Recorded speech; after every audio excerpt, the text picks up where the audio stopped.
This is Math 2022 done quickly. I'm James Monroe. Let's go. 1a. Consider the cases x positive and x negative separately. In each case you get a quadratic. Make sure to check that your solutions are actually consistent with the two different cases. Only 3 of those solutions actually work. The answer is D. 1b. Draw 2 of these consecutive circles.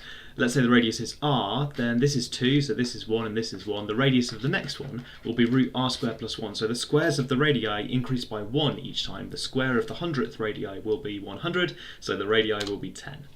1c, complete the square on both of these terms and move the other things onto the right hand side. That's supposed to be r squared, so it needs to be positive. The cubic is only positive in this case. 1d, keep track of how many factors of 3 and how many factors of 2 you need. The answer turns out to be this many 2's and 3's. 1e, let's square and then square again. When you square you get terms like this, but you also get cross terms like this that come from multiplying out terms that multiply other terms. When you square this again you'll get things like 3 squared, which is 9, but you'll also get more cross terms from multiplying out things like this and also things like this to give a final answer of 19. 1f, let theta be 72 degrees, and then the left hand side will be sine of 360, which is 0. The right hand side is a quintic, but if you divide by sine theta, because sine theta is non-zero, then you'll get a quadratic for sine squared. Solve the quadratic for sine squared and take the square root. You want the most positive root, you want the biggest number possible, and that's a. 1g, if you substitute n is m over root 2 into this identity, then you get a way to factorise n to the 4 plus 4. We need to make sure that the factors aren't 1, and that only happens when n equals 1 and this prime is 5, so the answer is the prime number for exactly 1 is positive whole number n. 1h. This 1 over here is log base 2 of 2, so we can rewrite the right hand side as log 2 of 2x plus 1 all cubed. If we compare both sides, then we have a 2x cubed on both sides inside these logarithms and some quadratic terms. We want that quadratic to be 0. That happens for 2 different values.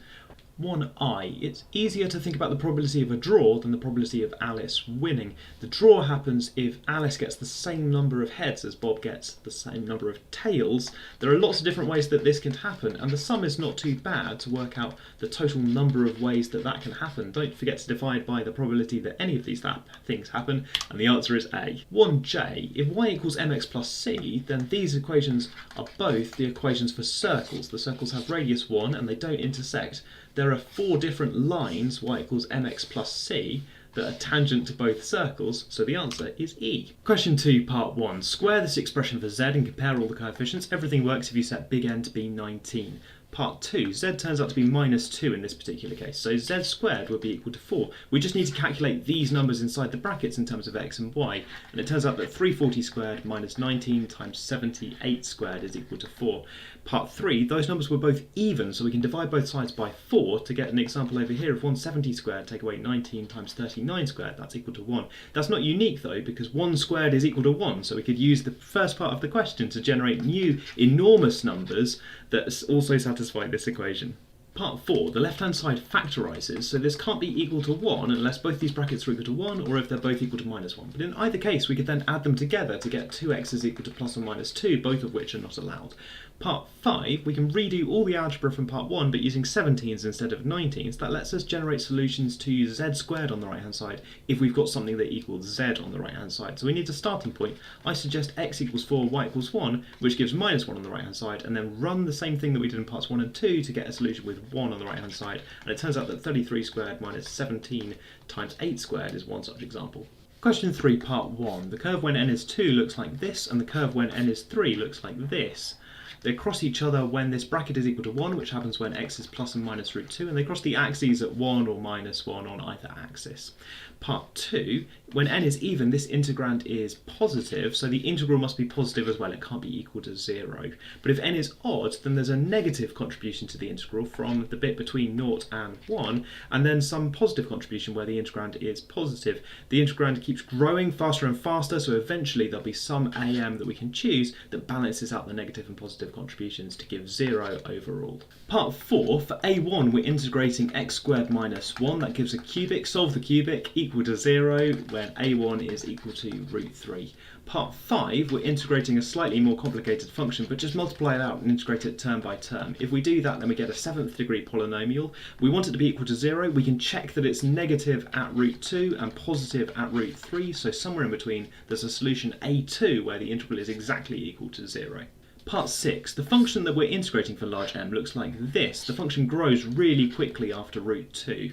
That means that although the integral is negative up to root 2, very quickly after that there'll be a positive contribution that balances out that negative part to give us a value of am that's extremely close to root 2 where the integral is 0. Question 4, part 1. The graph looks like this and the turning point if you differentiate is at 4, 1. Part 2, it's been squashed by a factor of 4 parallel to the x-axis, then translated left by a quarter and down by 3/4. The turning point is now at 3/4, 1/4.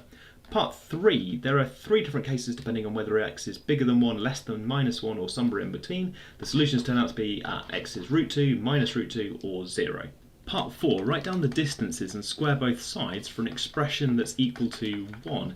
This is just a quadratic for y squared, so rearrange it and apply the quadratic formula, then take the square root. For the square root of 4x squared plus 1 minus x squared, all square rooted. Part 5, that's the graph that we had in part 2, but with x's replaced with x squareds and y's replaced with y squareds. So the turning point is now at root 3 over 2, 1 over 2. That's the square roots of the previous numbers. Part 6, the graph looks like an infinity symbol with symmetry in the x-axis and the y-axis. Question 5, part 1, pick the odd numbers in increasing order. Part 2, pick the odd numbers in increasing order. This works because the host can only move things to the even doors and Alice is ignoring those. Part 3, consider 1, 1, 4, 4, 7, 7, 10, 10, 13, 13. Each one is isolated from the others. The host can't move stuff far enough to mess up Alice's other picks. And whenever she opens a door, she gets a new item. Part 4, generalise that by adding on more things that are one more than a multiple of 3. Question 5, part A, try 1, 1, 3. Part B, try 1, 1, 5, 5, 3. Part 6, if Alice skips more doors and goes 1, 1, 5, 5, 9, 9, 13, 13, then she can come back and pick doors 3, 7, 11 afterwards. Those are unaffected by the previous door openings. Part 7, this generalises really nicely, increase by 4s and then go back and pick the halfway in between doors. Part 8. No, there's no one sequence that works. Alice can get the things behind doors 1, 2, 5 and 6 without trouble, but it's the things behind doors 3 and 4 that cause the problem. As soon as she opens one of door 3 or 4, the host can deny her the other object by choosing swaps so that the next door Alice would open doesn't reveal the thing she hasn't seen yet. Question 6, lots of reading. Part 1, no, if their opinions aren't the same, then those will just go round and round in circles and never stabilise. Part 2, yes, A and B never change their minds, and after the first round, C, D and E stop getting new information, so they stop changing their minds as well. After 2 rounds, F and G are fixed, and then after 3 rounds, even H is fixed. Part 3, one way to do this is to construct a sort of binary tree where all the new 6 influences have opinion triangle, and they're constructed like this so that they'll only change their minds to square if everyone underneath them in the binary tree had opinion square. Set all of them to triangle to start off with, and then you'll need all the B's to be squares for A to change their mind. Part B, no. If X is influencing B, then the network doesn't stabilise. It repeats its pattern after 2 rounds. 5 part A, it's binary choice on n things, so there are 2 to the n possibilities. Part B, if you run it for 2 to the n plus 1 rounds, then you will see a repeat, so it's repeating in some sense. If you run it for another 2n rounds, then you'll find out how often it's repeating. If it's the same every time, it's stable. Question 7, here are the valid sequences. Which ones can we make? If we want to make these ones, then we'll need to use push R, but when we push R on both the evens and the odds, they'll get all mixed up in the storage unit, so these ones are out, and it turns out we can make the other 6.